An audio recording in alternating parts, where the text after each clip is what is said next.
this feature whereby most of the technicians don't usually like to employ it, whereby there is a remote control wire from the head unit that should serve the equalizer, the booster, or the monoblock altogether, whereby if you switch off the head unit, it should switch off the equalizer and also switch off the booster, like in this case. I've switched off my head unit, equalizer is off, also the booster is on.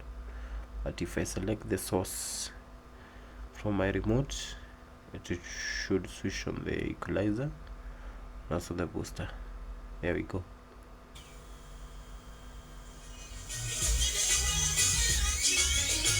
But mafundi wengi watumii